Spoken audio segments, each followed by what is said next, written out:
وبركاته نحمده ونصلي على رسوله الكريم أما بعد فأعوذ بالله من الشيطان الرجيم بسم الله الرحمن الرحيم إنما يوفى الصابرون أجرهم بغير حساب صدق الله مولانا العظيم درود شریف پڑھی اللهم صل على محمد وعلى آل محمد كما صليت على إبراهيم وعلى آل إبراهيم إنك حميد مجيد اللهم بارك على محمد وعلى آل محمد كما باركت على إبراهيم وعلى آل إبراهيم إنك حميد مجيد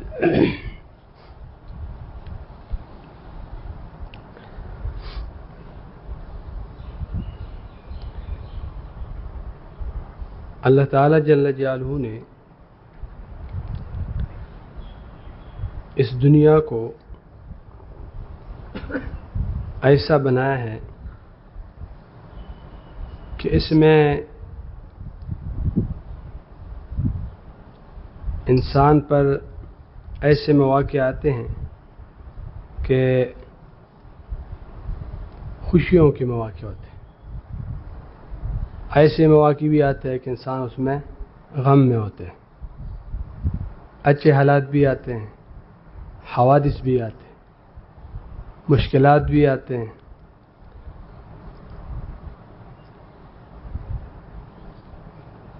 بڑے سے بڑے بادشاہ اس سے ان کے ساتھ آپ 1 گھنٹے کے لیے بیٹھ جائیں، ان کے اتنے سارے مسائل ہو گئے آپ حیران رہ جائیں گے۔ ہر شخص کے اپنے اپنے مسائل ہوتے ہیں، آپ کا خیال یہ ہوتا ہے کہ یہ میں مسائلستان ہوں، جب آپ کسی دوسری کو کال دیتے ہیں تو اس کے ساتھ بھی کیا ہوتا ہے۔ وہ رحمان بابا ایک شاعر گزرے ہیں ہمارے پشتو کے، بڑے اچھے شاعر ہیں، جیسے کہ علامہ اقبال ہیں، لیکن شعر اور اشعار ہمیں آتے نہیں، مفتی عبید اللہ صاحب کو بہت آتے۔ تو وہ کہتے ہیں کہ جو دنیا کے غم میں گرفتار ہوتا ہے یہ پانڈا کو بھی پشاوی ارتل دے غم، تو جو دنیا کے معاملات اسی طرح ہی ہوتے ہیں کہ اس کے مسائل بھی ہوتے ہیں، انسان ہے، انسان کی بیماریاں بھی ہوتی ہے، مشکلات بھی ہوتے ہیں۔ اس دنیا کو رب العالمین نے بنایا اس طرح، یہ جنت نہیں ہے، یہ جنت نہیں ہے۔ اگر کوئی چاہتا ہے کہ اس میں کانڈا بھی نہ چپ جائے، کوئی تکلیف بھی نہ ہو، مشکل بھی نہ ہو، تو اس کے لیے بہترین جگہ وہ کیا ہے؟ وہ جنت ہے۔ تو پھر وہ کہاں چلے جائیں؟ بس اس کے لیے پھر موت بہتر ہے کہ اللہ تعالیٰ ایمان پہ موت دے، تو پھر کیا ہوتے ہیں وہاں؟ پھر قبر میں بھی خوشیاں ہے، پھر جنت میں بھی خوشیاں ہے، پھر مستقل خوشی۔ جنت کو اللہ تعالیٰ جل جلالہ نے پھر ایسا بنایا ہے کہ اس میں غم کی تصور ہی نہیں، اس میں مشکل کی تصور ہی نہیں، اس میں جو چاہتے ہیں وہ وہی ملے گا، جو آپ دل چاہیں وہی حاضر ہے، نہ غم، نہ مصیبت، نہ کوئی مشکل، نہ کوئی پریشانی، ہر وقت عیش عشرت، مزے ہی مزے۔ تو یہ دنیا اسی طرح ہی ہے۔ ہاں، جو لوگ ایسے ہوتے ہیں کہ اس کو اللہ تعالیٰ جل جلالہ صبر کی دولت سے نوازتے ہیں، تو یہ اتنی عظیم نعمت ہے اللہ تعالیٰ کے کہ زندگی بھی اچھی ہو جاتی ہے اس کی، اور زندگی کی جو کامیابی ہوتی ہے مختلف مراحل میں وہ بھی نصیب ہوتی ہے، اور عموماً انسان جذباتی اقدامات کرتے ہیں اس سے بھی محفوظ ہوتے ہیں۔ آپ معاشرے میں دیکھیں، آپ تانے کچہریوں میں دیکھیں، بڑے بڑے جرائم ہوتے ہیں، اس جرائم کے پیچھے جب دیکھیں تو بے صبری ہوتی ہے۔ ایک لمحے کے لیے انہوں نے صبر نہیں کیا ہوتا ہے، اتنا غلط اقدام کیا ہوتا ہے کہ پوری گھر کے لیے، پوری خاندان کے لیے ایک مصیبت مبتلا کرتے ہیں۔ تھوڑے سے ایک لمحہ کے لیے بھی صبری ہو کرتے، تو صبر ایسی ہے کہ اللہ تعالیٰ جل جلالہ اس کے ذریعے سے بہت عطا کرتے ہیں، یعنی زندگی اچھی بھی ہوتی ہے اور ساتھ ساتھ اللہ تعالیٰ جل جلالہ اس صبر کے بدلے پر اتنا عطا کرتے ہیں کہ کوئی حساب کتاب نہیں۔ اللہ تعالیٰ جل جلالہ فرماتے ہیں انما یوفی الصابرون اجرہم بغیر حساب، کوئی حساب نہیں۔ اللہ تعالیٰ جل جلالہ عظیم ذات ہے، بادشاہ ہے، جب وہ کہے کہ اس کی کوئی حساب نہیں تو اندازہ لگائیں کہ کتنا عطا کریں گے اور کتنے خوش ہوتے ہیں اس سے۔ اللہ تعالیٰ جل جلالہ قرآن مجید میں مختلف انداز سے صبر کے بارے میں اپنے رضا اور خوشنودی کے اظہار فرماتے ہیں۔ کبھی فرماتے ہیں وَاسْتَعِينُوا بِالصَّبْرِ وَالصَّلَاةِ إِنَّ اللَّهَ مَعَ الصَّابِرِينَ۔ اللہ تعالیٰ جل جلالہ جو صبر کرنے والے ہوتے اسی کے ساتھ ہیں، اسی کے ساتھ اس کی مدد ہے، اسی کے ساتھ اس کی نصرت ہے، اس کے ساتھ اس کی تعاون ہے۔ اللہ تعالیٰ جل جلالہ اسی کو بہتر نتائج عطا کریں گے، بہتر نتائج عطا کریں گے۔ اور ایک جگہ فرماتے واللہ یحب الصابرین، اللہ تعالیٰ جل جلالہ جو صبر کرنے والے ہیں اس سے محبت کرتے، اس سے محبت کرتے۔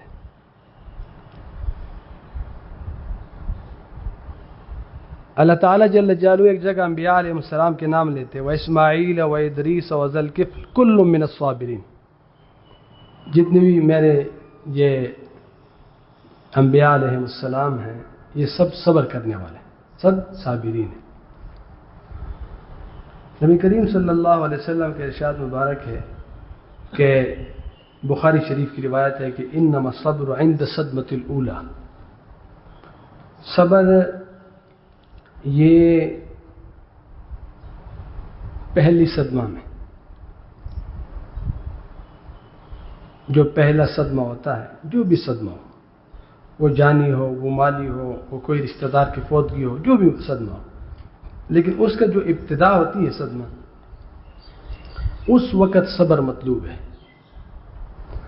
اور بعد میں جب ایک دفعہ وقت گزر جائے، اللہ تعالیٰ جل جلالہ کا عجیب نظام ہے اس کائنات میں کہ پھر وقت کے ساتھ ساتھ کیا ہوتے ہیں، وہ جو صدمہ ہوتا ہے وہ آہستہ آہستہ ہمیشہ اللہ تعالیٰ جل جلالہ اس کو اتنا تر و تازہ نہیں رکھتا، اور نہ پہن تو انسان کی زندگی نہیں گزرتی، صدمات تو بہت ہوتے ہیں، حوادث تو بہت ہوتے ہیں، مشکلات تو بہت ہوتے ہیں دنیا میں، وہ آہستہ آہستہ کیا ہوتے ہیں، جیسے کہ زخم ہوتا ہے وہ آہستہ آہستہ وہ ٹھیک ہوتا ہے۔ لیکن لوگوں سے جو خطا ہو جاتی ہے، بے صبری ہو جاتی ہے، وہ پہلی صدمہ میں ہوتی، تو جو مطلوب ہے وہ پہلی صدمہ میں کیا ہے، صبر۔ انما الصبر عند صدمۃ الاولی، جو حوادث میں صبر ہے یا مشکلات میں صبر ہے یا اسی طرح کے جو مالی یہ نقصان ہو جائے یا کوئی اس طرح کے نقصانات ہو جائے، اس میں صبر کا مطلب یہ ہوتا ہے کہ جزع فزع نہ ہو۔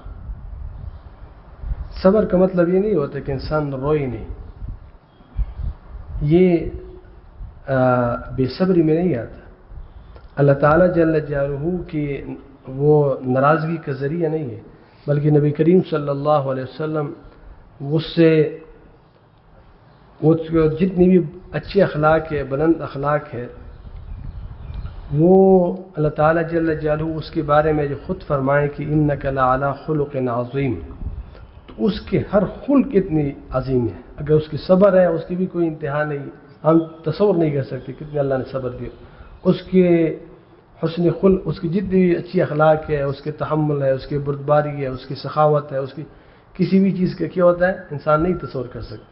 تعبیرات ہوتے ہیں، نبی کریم صلی اللہ علیہ وسلم کے ساتھ جب جبریل امین ملاقات فرماتے تھے اس میں رمضان المبارک میں، تو وہ کہتے ہیں کہ جیسے کہ تیز ہوا چلتی ہے اس طرح اس کی جود و سخا کی مثال تیز ہوا کی طرح اس کو مثال دی ہے، تو نبی کریم صلی اللہ علیہ وسلم کی تو تمام صفات اس طرح ہے، لیکن نبی کریم صلی اللہ علیہ وسلم خود بھی صدمات میں روئے ہیں، اپنے بیٹے کو اٹھایا روئے ہیں، تو صحابہ نے پوچھا تو کہا کیا یہ رحمت ہے اور شفقت ہے دل میں اس کی وجہ سے، تو رونا اللہ تعالیٰ ویسے انسان کو رونا آئے، وہ کوئی اس کو طبی پریشانی ہو جائے، اس کو غم میں ہو جائے، یہ کوئی بھی سب ہے طبعی چیزیں، یہ کیا ہے؟ یہ طبعی چیز ہے.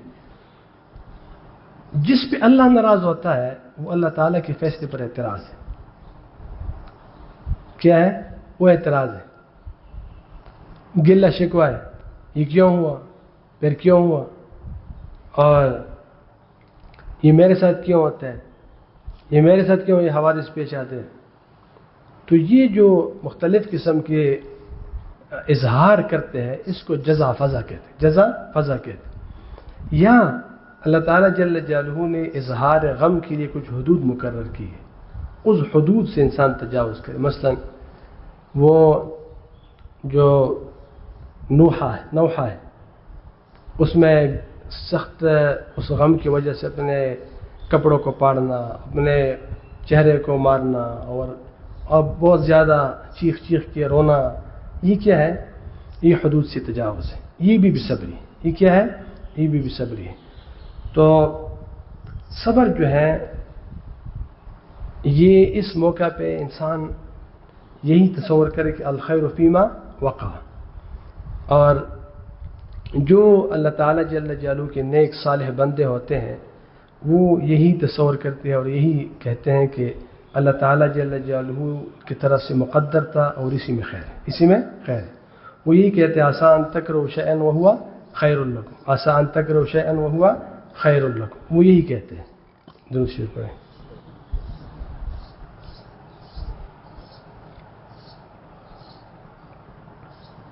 تو یہ فرق ہوتا ہے.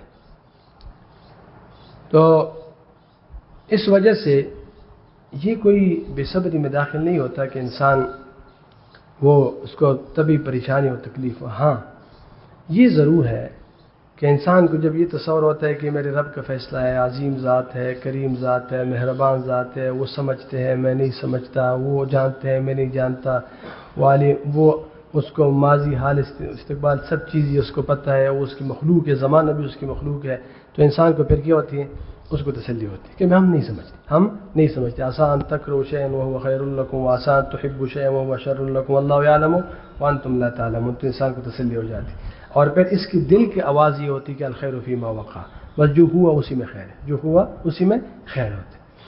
تو بہرحال صبر جو ہے یہ صرف اس کا نام نہیں ہے کہ حوادث اور مشکلات اور مسائل میں انسان کیا کرے ہم اسی کو صبر کہتے ہیں کہ بس یہ صبر ہے. نہیں، صبر جو ہے، صبر اس کو بھی کہتے ہیں، یہ بھی صبر ہے. اس پر بھی اللہ تعالیٰ جل جلالہ بہت عطا کرتے ہیں، بہت خوش ہوتے ہیں. صبر یہ صبر ہے کہ اللہ تعالیٰ جل جلالہ کی جو اوامر ہے، اس کے جو احکامات ہیں، اس سے عموماً نفس اس سے بھاگتا ہے، کوشش کرتے ہیں کہ اللہ تعالیٰ جل جلالہ کی جو احکامات ہیں، اس کی جو بندگی ہے، اس میں بعض چیزیں ایسی ہوتی ہے کہ وہ خلاف اپنے انسان کے مزاج نہیں چاہتے، مشکلات ہوتی. مثلا آپ اس وقت جو خانقاہ میں آپ لوگ صبح تہجد کے لیے اٹھتے ہیں تو نفس پہ باری آتا ہے کہ کیونکہ ابھی وہ ہمارے یہاں کہتے ہیں کہ دی جمی شیخ نمن طرح سے مثال لگا. وہ کہتے ہیں کہ تو کیونکہ اس میں تو انسان کی ویسی بھی آنکھ کھل جاتی ہے، وہ تو انسان تک جاتا ہے بسترے میں، آخر میں کبھی تو اٹھے گا. تو پھر جب اٹھتا ہے تو وہ تہجد کا وقت ہوتا ہے. کیا ہوتا ہے؟ تہجد کا وقت ہوتا ہے. اس زمانے میں تہجد مشکل ہوتا ہے، اس میں کیا ہوتا ہے؟ مشکل ہوتا ہے. تو اسی طرح طاعات پر اپنے نفس کو ثابت قدم رکھنا. اللہ تعالیٰ صبح کی نماز کے لیے اٹھتے ہیں تو دل آپ تکی ہوئی ہیں، آپ لیٹ سے تاخیر سے آئے ہیں، کہیں اس طرح ہمارے پاس مہمان آتے ہیں یا رات 1 بجے پہنچ جاتے تو پھر کیا چند گھنٹے نیند آرام ہوتی تو پھر اٹھ جاتے بیچارے کی نماز کا وقت ہے. تو ابھی دل چاہے نہ چاہے اور جتنے بھی وہ جبر کرتے اپنے نفس پہ. تو حق پر اپنے نفس کو، اپنے آپ کو قائم دائم رکھنا اور اس پہ جم کے رہنا اور اس کو اپنے آپ کو اس پہ پابند کرنا، اللہ تعالیٰ جل جلالہ کے احکامات پر اپنے آپ کو اس پہ جو استقامت کے ساتھ چلنا، یہ صبر ہے. یہ کیا ہے؟ یہ صبر ہے.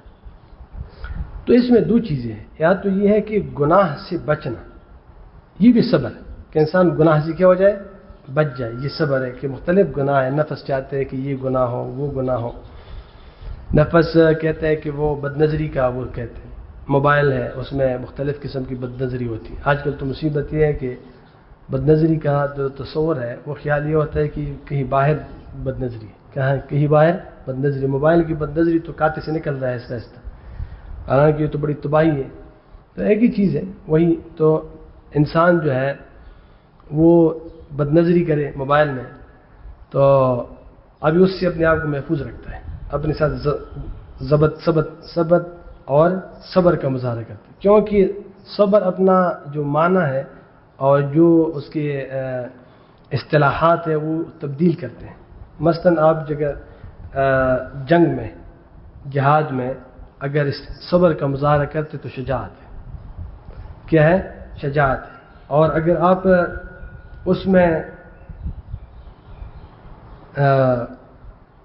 میدان چھوڑتے ہیں تو بے صبری ہے. اگر مال و دولت کی کثرت پر آپ صبر کرتے تو کہتے ہیں ضبط والا ہے. کیا ہے؟ ضبط والا ہے. اگر نہیں کر سکتے تو کہتے ہیں فخر کرتے. تو اصل میں جو فخور ہوتا ہے، فخور اس لیے ہوتا ہے کہ اس میں صبر نہیں ہوتا. اس میں کیا نہیں ہوتی؟ صبر نہیں ہوتی. تو عرض یہ کرنی ہے کہ اللہ تعالیٰ جل جلالہ کی بندگی پر اور خواہ اس کی اوامر ہے اس پر اپنے آپ کو لانا یہ صبر میں ہے، اس پر اپنے آپ کو قائم رکھنا یہ صبر ہے. اور اللہ تعالیٰ جل جلالہ کی جو وہ ہے نواہی ہے اور اس کی جو منکرات ہے اس سے اپنے آپ کو بچانے کیا ہے یہ صبر ہے. کیونکہ اس کے لیے لڑنا پڑتا ہے، اس کے لیے لڑنا پڑتا ہے. مجاہدہ تو ویسے نہیں ہوتا، بغیر صبر کے تو نہیں ہو سکتا. تو اس وجہ سے صبر کی مفہوم ہے جو ہمارے ہاں معاشرے کا تصور ہے وہ محدود ہے، بلکہ صبر ایک وسیع مفہوم ہے. اس سب چیزوں میں صبر کا استعمال ہے کہ انسان تو اس کے جو حاصل ہے وہ حاصل یہ ہے کہ انسان اپنے خیالات کو، اپنے احساسات کو، اپنے جذبات کو، اپنے اعمال کو، وہ سب چیزوں کو اللہ تعالیٰ جل جلالہ کے حکم کے تابع کرے. کیا کریں؟ اس کی تابع کرے. مطلب یہ ہے کہ نفس کو موقع نہ دے کہ اس سے ادھر ادھر بھاگے، اسے ادھر ادھر اس پہ مستقل قائم رہیں. تو یہ پھر صبر ہے. اس میں پھر سب چیزیں آ جاتی ہیں. اس میں کیا ہوتے ہیں؟ سب چیزیں آ جاتی ہیں. اس میں پھر طاعات بھی آتے ہیں، الصبر علی الطاعات، اور الصبر عن المنکرات بھی آ جاتے ہیں، اور الصبر علی الحوادث. یہ سب جتنی بھی سب آ جاتے ہیں اس میں، کیونکہ ہر چیز میں وہ اللہ تعالیٰ جل جلالہ کے حکم کو دیکھتے ہیں. اللہ تعالیٰ جل جلالہ ہم سب کو صبر کی جو عظیم صفت ہے وہ عطا فرمائے، وہ عطا فرمائے. ہاں یہ دعا تو نبی کریم صلی اللہ علیہ وسلم نے بھی کی ہے کہ اللہم اجعلنی صبورا واجعلنی شکورا واجعلنی فی عینی صغیرا وفی اعین الناس کبیرا. لیکن یہ دعا ایک تو یہ کہ مجھے صابر بنائے، تو یہ پوری وہ سب پورے ایک صفت ہے. ایک یہ ہے کہ یا اللہ آپ سے میں صبر طلب کرتا ہوں، تو یہ اس سے حدیث مبارک میں منع ہے. وہ اس وجہ سے کہ آپ تو کوئی آزمائش طلب کرتے ہیں، کیونکہ آزمائش کے بعد آپ پھر کیا ہوتا ہے وہ نہیں ہونا چاہیے. یہ سوال ہو یا رب العالمین مجھے صابر بنائے، مجھے شاکر بنائے. یہ ایک خلق ہے کہ یہ مجھے عطا ہو. یہ کہتے ہیں کہ یا اللہ مجھے صبر عطا کرے ابھی، تو وہ تو عین حادثے کے وقت تو آپ کہہ سکتے ہیں، لیکن اس سے پہلے قبل از وقت وہ نہ کرے. بلکہ ایک صحابی اس طرح کی درخواست کر رہے تھے، نبی کریم صلی اللہ علیہ وسلم تنبیہ کی اس طرح نہ مانگے، اللہ سے فضل مانگے. اور کیا مانگے؟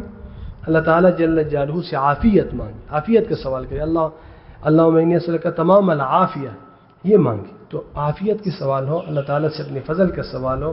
صبر اس طرح نہیں، البتہ کوئی واقعہ ہو تو پھر کہیں یا رب العالمین صبر عطا کرے، صبر عطا کرے. ویسے آپ کہیں کہ اللہ صبر کی صفت عطا کرے اور مجھے صابر بنائے، اس میں پھر حرج نہیں. اللہ تعالیٰ توفیق عطا فرمائے.